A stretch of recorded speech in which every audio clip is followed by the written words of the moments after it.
Are we designed to be sick? Steve Wilson from Grand Junction, Colorado. We need to look at this in a very special way, in that as a nation, we are really quite ill. Is it just a finger of fate, or is it by choice that we are as we are? We're overweight, we're dealing with cardiovascular issues, diabetes is rampant, dementia is on the rise. There are not many things that we're not having. Very serious emotional issues. Things are taking place where people are just making decisions that seem so wrong. I'd like to address this from a different viewpoint. Roots to fruits. I think I found an analogy here that is most fitting for what we're going to try to get to as we go through this. The root system of a tree is most interesting. First of all, if you plant your tree or your shrubs or your plants or whatever in rich soil, the benefits from that, or the fruits of it, are really quite interesting. There is always financial freedom, there's physical freedom, there's this thing called emotional freedom, and spiritual freedom. These are all byproducts of good soil. What is in this rich soil that's abundant in the things that we need to work through the system of a tree? Well, first of all, there should be a lot of wisdom because of the knowledge that we beget or that we acquire from understanding this.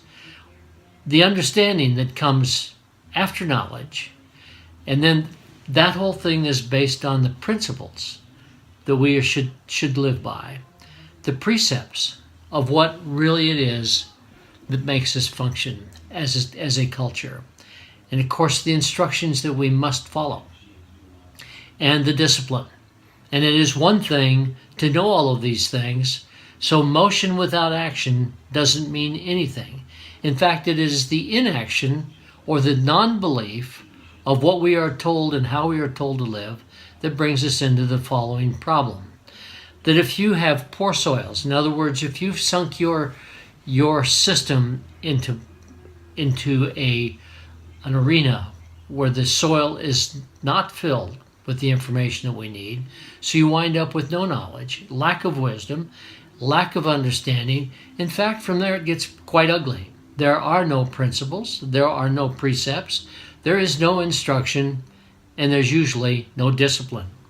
Simply put, where there is discipline and instruction, there is freedom if we follow those precepts and those principles. One of the most interesting things I've noticed about the soil and growing up on a farm is there are nutrients, and these nutrients can lead to most anything.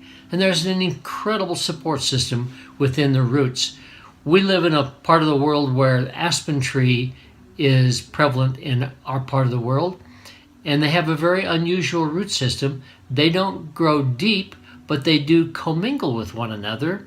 So it's kind of an accountability and a support system that they support each other, and it's an incredible thing to unearth and watch. And that's much like what we are in life, is we support one another, we hold each other accountable, and we begin to kind of feed off of one another's strengths and support them. So it's with that in mind that it's a simple approach to life that we should follow, and find what these supports are, follow them, and we in fact can become free.